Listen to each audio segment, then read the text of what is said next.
Hello, my name is Christopher Keene, and welcome to Create. I wanted to introduce our special guest for today. This is my good friend, Pastor Dave Hart, and we're going to be talking today about the works of J.R.R. Tolkien. We're going to Middle Earth.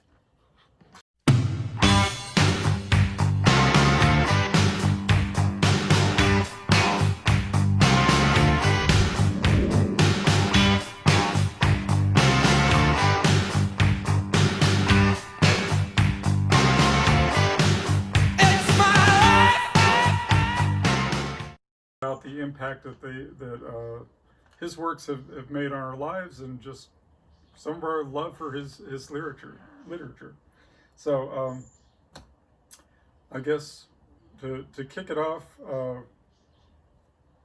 I'd just like to share a little bit about what got me into the books. Well, first, how old were you when you first got into The first time I attempted to read it, and it was a little over my head. I was junior or senior in high school, I believe, and I heard people reading it. I graduated high school in the late 60s, and there was a huge resurgence among all the hippies and everybody and reading Tolkien, and I just kept hearing about it, so, well, I have to read that book. Unfortunately, I'd been brought up, well, for that reading, unfortunately, I'd been brought up on Edgar Rice Burroughs, all this fast action stuff that I read in junior high. This thing moved a little slow for me the first time I tried it. So the first time I really got through it, I was in the Navy, and a girlfriend of mine said, you know, you're the kind of guy that would really like this, and she bought me a set for my birthday, and I got through that one and absolutely enthralled by that. No, that was this set, right? Yes. The gold box. The little, one of the first paperback editions. Now, I'm a little more warped, or at least I was as a kid, because I was already reading at an early age a lot of kind of heady sci-fi weird stuff. So some Ray Bradbury and I don't know, Arthur C. Clarke. I tried to get through Arthur Clarke and Asimov, all those guys. But what got me into Tolkien, it was actually they put a really bizarre snippet. They put the chapter, with no setup or anything, and I hadn't read anything about it, in our reader that we had to read in 5th grade. They put in the chapter Riddles in the Dark. Now, out of context, that is really weird. And so I read it, and I didn't know what it was, and I thought it was like one of the weird sci-fi things, or some weird kind of semi-occultish, maybe fantasy thing that I was reading. And so it piqued my curiosity to go and get the book. And so I read the book the first time in 6th grade, and was completely hooked on that, and so immediately wanted to start into reading Lord of the Rings, and I had a really long flight. I went and flew over to Guam from Kansas City. Wow. That's a very long flight, and I flew by myself. So I took a stack of Mad magazines and Lord of the Rings with me, and got through a good deal of fellowship on that flight. So that was pretty good, and a lot of Alfred E. Newman, but. That was Spy versus spy. That always keeps you entertained, no matter what. So that would be good.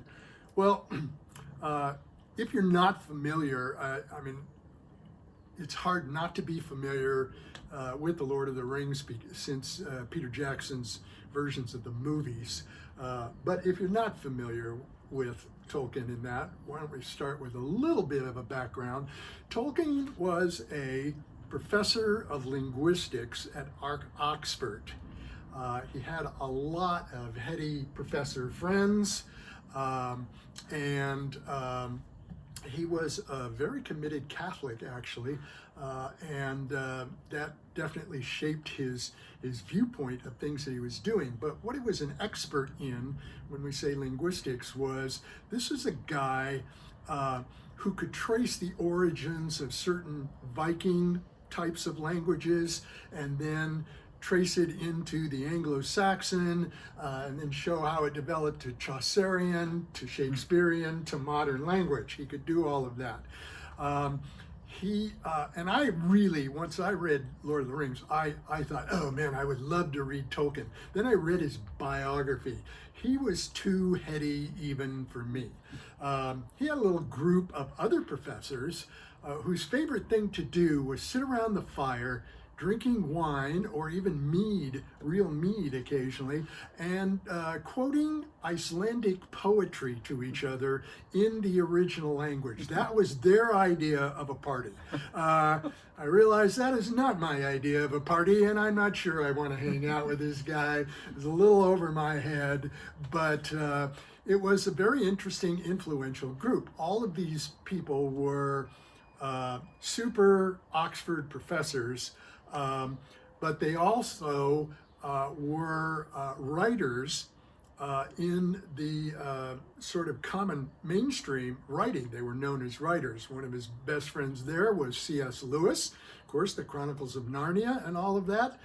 Dorothy White, wasn't that her name?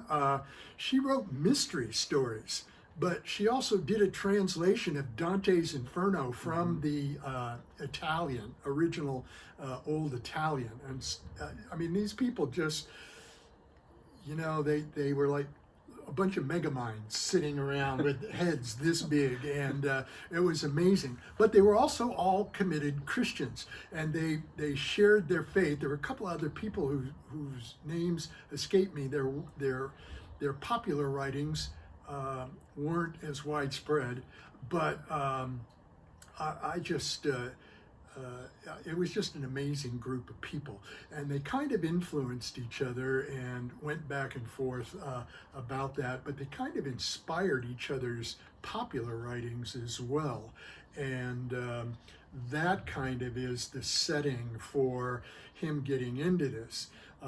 You all understand that The Hobbit really is the prelude, and this is also how intellectual, some of us wouldn't have been able to get through The Hobbit in high school at our normal educational levels. He wrote it for his nephew and niece who were like 10 years old or something like that. He wrote it as a children's story and thought he was communicating at a children's level.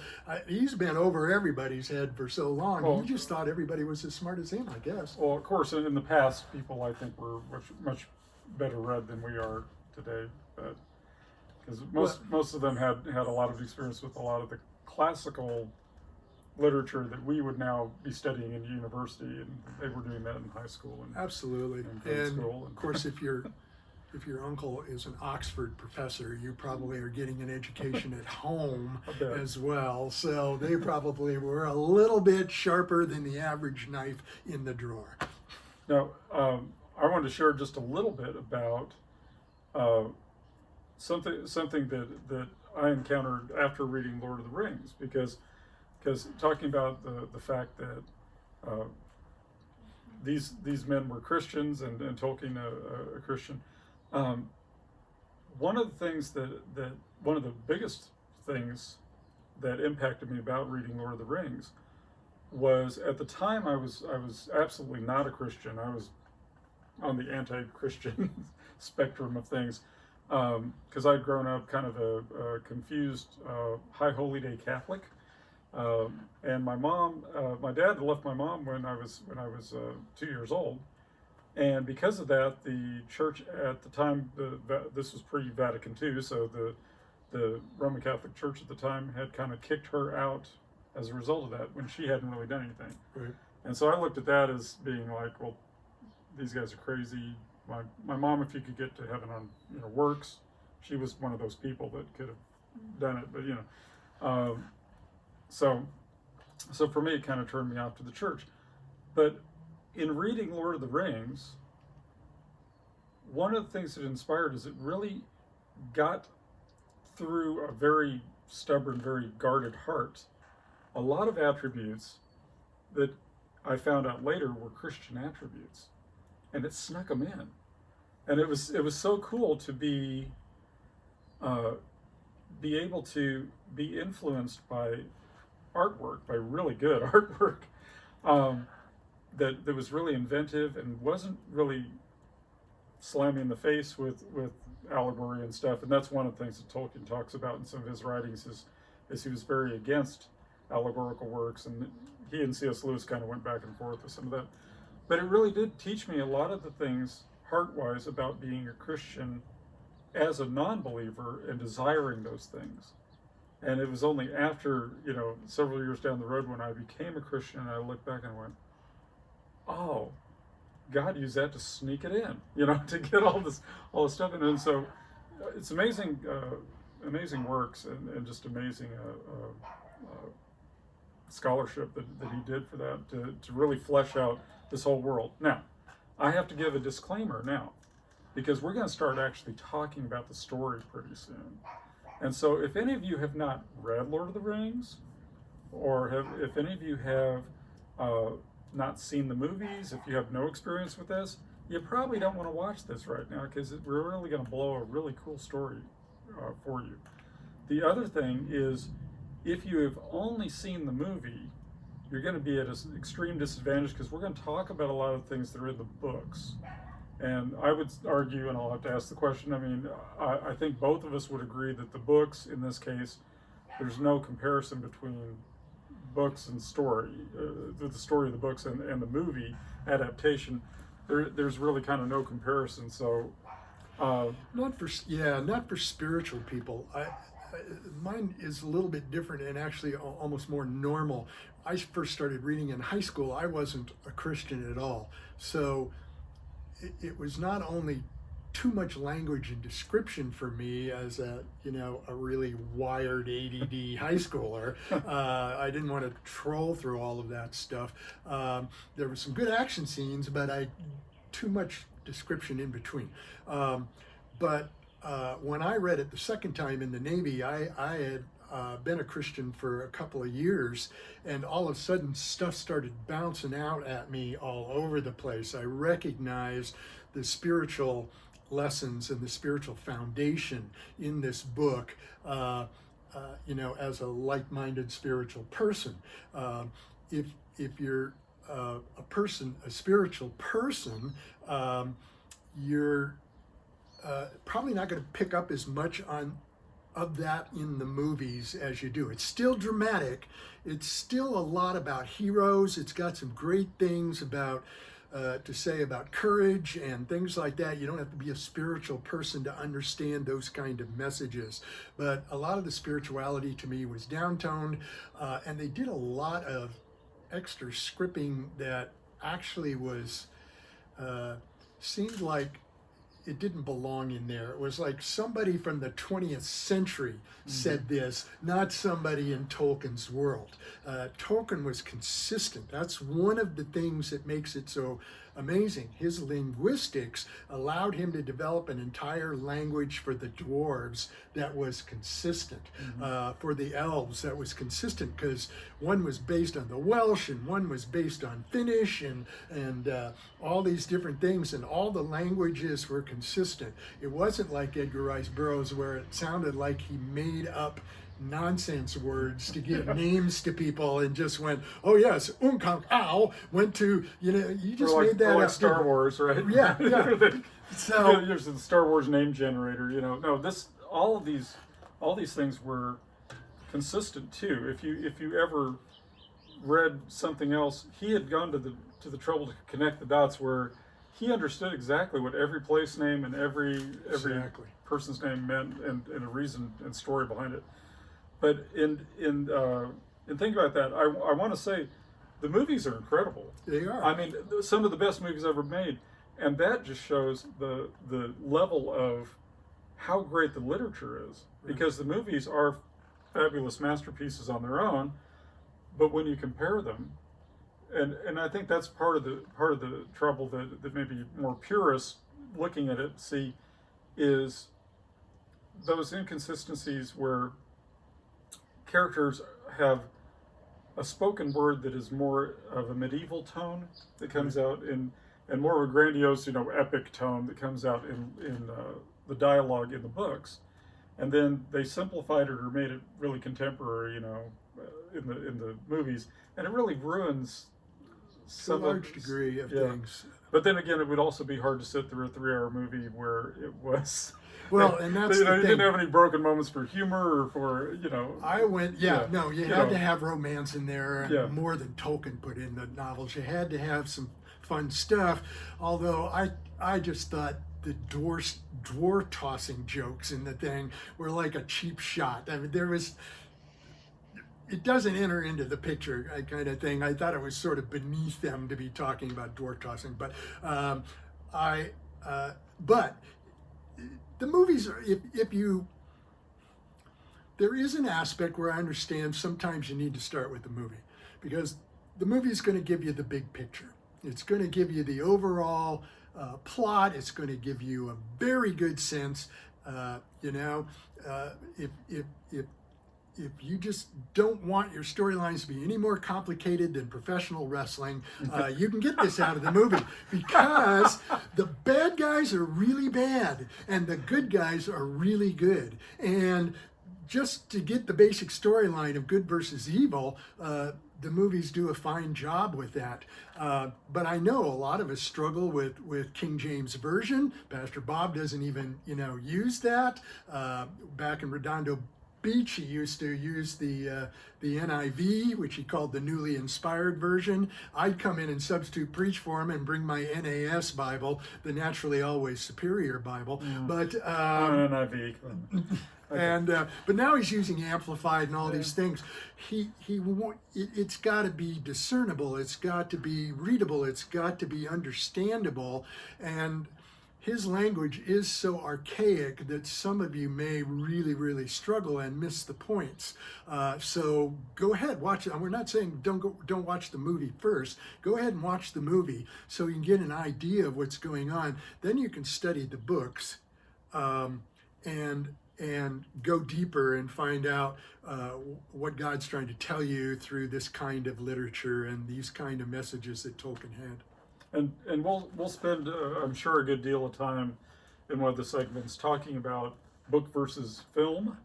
And when we talk about that, there are a couple of key things where I think the script for the movie really deviated and really missed some of the characters. So we'll have to talk about those. There are a couple that they really kind of messed up the characters. Aragorn being one of the chief ones. But I know a lot of you guys watch Stephen King, and you all know that his movies never come up to his writing.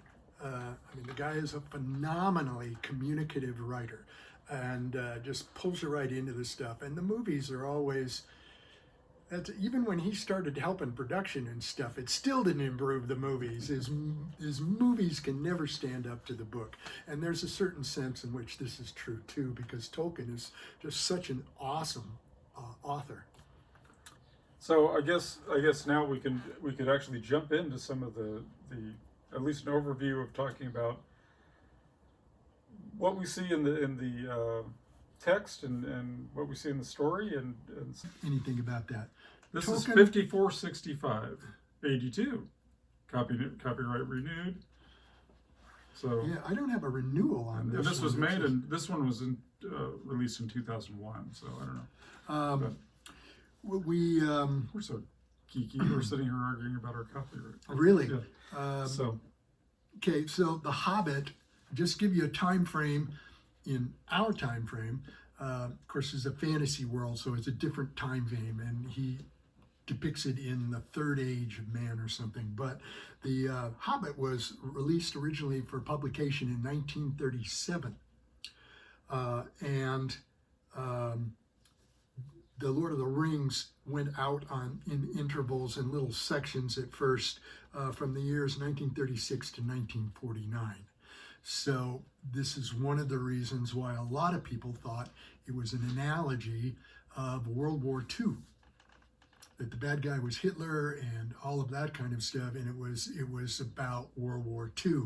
But as we mentioned before, Tolkien deplored analogy. He thought C.S. Lewis's Chronicles of Narnia was too simplistic and too obvious.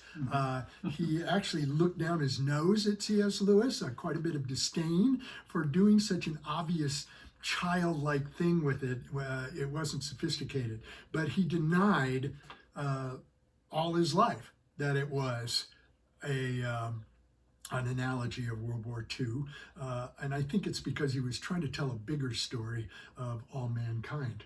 But so where does this story start? Well, I will say on that note, I do think he did acknowledge, though, that some of his experiences in World War One did affect some of his talking about war in general and some of his. Well, absolutely. And it had that kind of thing. Those kind of experiences have to give you depth when you write about these things. It is not, people's idea of war and things until Red Badge of Courage, which taught about the gritty side, the hard side of, this is long before Saving Private Ryan, the glorious war type of mentality. Well, if you were a soldier in World War One, that image would be completely dispelled, because there was nothing glorious about that war for soldiers on the front line in France, and mustard gas and all the things that were happening to people. Technology of warfare was terrible at that time. I know. Tanks came into being during World War One, and just our ability to kill people just keeps increasing somehow. But back to the text here, Fellowship of the Ring and Lord of the Rings. It starts out with a prologue that kind of catches us up, connecting us back to the Hobbit. Because one of the things that Tolkien talks about is the fact that the tale grew in the telling, and so the Hobbit, which was done as his children's work, became this epic adult novel. And so kind of to bridge the gap a little bit and prepare the readers, I think part of that was the prologue, and also just to give us a little bit more background on the Hobbits, because everything was very Hobbit-centric. And I think in a way that was some of the brilliance of the way that he told this, is getting you into the mind and into the culture of the Hobbits that really were kind of happy to be left alone. This little agrarian society that was out and was kind of, I identified with it because it was the small town. It was a small farm town. That's what it was. And so that's where I grew up in Missouri. And so I was kind of like, I get that whole thing, that you don't really care about being, famous or being in the big city or being anything other than just your county. And I think there was kind of that joke. There was I think it was an IBM commercial or Xerox commercial something many years ago. There was a thing where these two farmers pulled up and parked next to each other and truck them talking to each other. They were like talking about getting business outside the county. It was like, Vern, you ever been outside this county? I don't know. I'm thinking, and that's really what it was. It's like there were and probably still are some people that I grew up with that were content being where they were. And then it was the Hobbits. The Hobbits were just content to be left alone, like their simple little existence of growing things, of eating a lot, of sitting by the fire and smoking their pipe weed and just, spending some time down at the pub, and that's kind of all they wanted to do. And so when all the story is thrust against that, it gives you, it does kind of a similar thing I'd compare to some of the sci-fi novels, even Lewis in the Space Trilogy and things, where he takes a human and puts a human someplace else. Or Star Trek, where they take maybe a character like a Spock or a Data that can be outside humanity to get them to look back on humanity and make this commentary. Well, now you got the Hobbits. And so everywhere the Hobbits go, you've got a firm grasp of their surroundings. It tells you all this information about the Shire, how it's laid out, how the government works, how the how they have birthday parties and how they celebrate things and how they acknowledge things and what's important to them. And so he goes through all of this, where it's a little slow moving at first, but it gets you grounded into that thing. So then when you approach something else, he's got a vehicle to explain, okay, the Hobbits have never seen an elf before, or they don't know what the elves are about. So now he's talking about Sam and his first experience looking at elves and going, what are elves all about? And it really gives you kind of a great, in my mind, kind of a great send up to take you along the journey with them and grow with them, because you know what they're about. And so rather than just introducing a random person and then you go into this world, you have this whole culture that's going to all these foreign cultures away from what they're comfortable with and what they're used to. And so every place they go, it gives you all this opportunity, which Tolkien loves, to describe everything. Yeah, he's pretty descriptive. Anytime you walk into any new situation, even them traveling outside the Shire, I'm doing my 30th pass of Lord of the Rings right now. And in my 30th pass through, I'm currently at the house of Tom Bombadil, but in going through and just them leaving the Shire, I could go out and if you put me in on the map, if you put me there and said, find your way to Crick Hollow, I could find my way to Crick Hollow because I know every landmark, I know where all the inns are, I know where all the towns are, I know where the main road is, I know where the little forests are, I know where certain people live. I mean, it's like, I know that place, you know, and again, that's some of the brilliance of Tolkien. It does make it something that if you read it once, you are going to be scratching your head a lot. And there are a lot of things that you aren't going to fully understand. But that's another thing that I think a lot of people have talked about with Tolkien is, as you walk down the road on the journey with Tolkien, there's these paths that go off to the side everywhere that they mention, oh yeah, that's, you know, it's kind of like going down the road and going, oh, that's the house to Mr. Underhill, you know. And they just say that one passing thing, but there's a whole story behind that was written. And you'll find little hints of that other places. And then you find out Tolkien's actually written a whole, you know, series of things about that story. So it's a combination of depth of story that just makes it an entire world. It's not a framework, it's a whole world. Oh, it is. It's absolutely. And of course, part of it is he's describing things that he experienced in pre-World War II England. There are little towns like this all over England. I know that now because I married a woman from Yorkshire, England. I've been to England now. We have a sister fellowship in England called the Asylum, and I spend Sunday mornings on Zoom with them. And but I've been to some of these little smaller towns and these little rural things, and yes, they're a little isolated and they're a little mundane. And for the big city folk, these people would be yokels. These people would be, you know, just kind of backwoods, hillbilly type. For us in America, we would maybe describe them that way. But Tolkien actually describes these guys in a very loving kind of manner. This is the solid Midwest type folk of England. These people, they work hard, they laugh hard, they play hard. They're among their own group. They're huge on hospitality. One of the things that you learn about hobbits, for instance, is they do birthdays kind of backwards from what we do. Hobbits like to give birthday presents on their birthday. So everybody that comes to your birthday party, you give them a gift. But everybody gets gifts. By the time you got to everybody in the thing, everybody has gotten their share of gifts because everybody gives everybody else gifts. And it's a great kind of a thing. And yeah, they're a little pedestrian. They're they're simple farm folk, and they're a little mainstream. The main thing that, but it creates sympathy actually ultimately for the character. The main thing is they're a little oblivious to what's going on outside their little realm. And there are things stirring, and there are things, as Gandalf says, but they are so suspicious of anything that isn't what's familiar with them that they just sort of stay away from everything. Now, again, the analogous guys tried to say, well, these were the isolationists who wouldn't get involved in the war. No, they're not isolationists because they're not really afraid. Their main quality is content.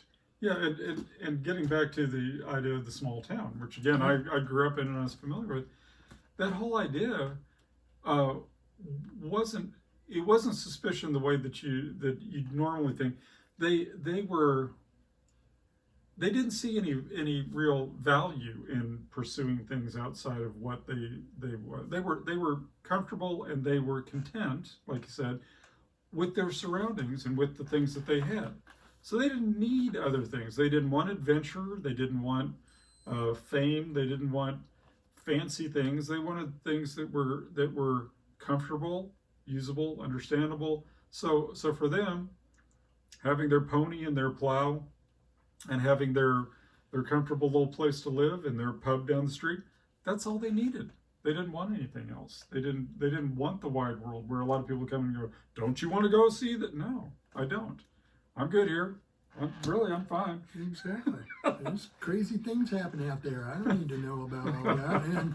And yeah. Kind of now you want to go to the Shire. But they really, yeah, you know, it's kind of like Cheers where everybody knows your name kind of thing, you know. It's a very comfortable place. It's very easygoing. I mean, they have their spits and their spats because hobbits, while they're on average 2 to 4 feet tall, they're pretty human in a lot of respect. A little mundane, not necessarily, hardly overeducated or any of that, or sophisticated. They're just simple, down to earth. In fact, this expression, for they love peace and quiet and good-tilled earth, is a great summary there. And that they just kind of want to go about their lives like most of us do. And then these things happen that upset everyone.